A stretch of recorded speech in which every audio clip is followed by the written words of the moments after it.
છોટાઉદેપુરમાં આદિવાસી ગૌરવનો મહાઉત્સવ કીડી ગોગાદેવ શાળામાં વિશ્વ આદિવાસી દિવસની ભવ્ય ઉજવણી। છોટાઉદેપુર આદિવાસી સંસ્કૃતિ પરંપરા અને ગૌરવના રંગે આજે છોટાઉદેપુરનું કીડી ગોગાદેવ ગામ રંગાઈ ગયું। કીડી ગોગાદેવ પ્રાથમિક શાળામાં વિશ્વ આદિવાસી દિવસની ભવ્ય ઉજવણી કરવામાં આવી હતી। આ ખાસ પ્રસંગે છોટાઉદેપુર જિલ્લાના પ્રથમ આઈએફએસ અધિકારી મહેન્દ્રસિંહ રાઠવા મુખ્ય અતિથિ તરીકે ઉપસ્થિત રહ્યા હતા।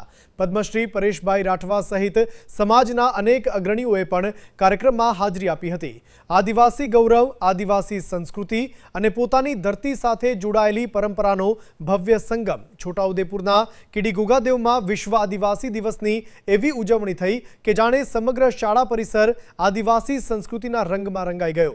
વિદ્યાર્થીઓ, શિક્ષકો અને ગ્રામજનો પરંપરાગત આદિવાસી પોશાકમાં સજ્જ થઈને કાર્યક્રમમાં જોડાયા હતા। બીજી તરફ મોટલા ઢોલ અને મોટલા પીહાના તાલે સમગ્ર વાતાવરણ ગુંજી ઉઠ્યું હતું। કાર્યક્રમમાં ઉપસ્થિત મહાનુભાવોએ આદિવાસી સમાજના ઇતિહાસ, સંસ્કૃતિ અને પરંપરાના જતનનું મહત્વ સમજાવ્યું હતું।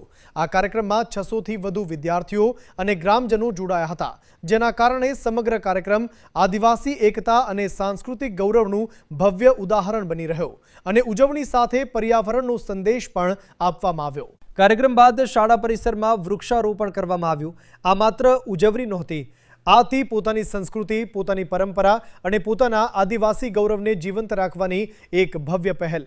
સંપાદન નટવરભાઈ નટુભાઈ પરમાર, છોટાઉદેપુર પ્રકોપ ન્યૂઝ।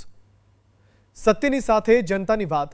જો તમને પ્રકોપ ન્યૂઝના આવા સચોટ અને ઝડપી સમાચાર ગમતા હોય તો ચેનલને લાઈક કરો, સબસ્ક્રાઇબ કરો અને બેલ આઇકન દબાવવાનું ભૂલતા નહીં।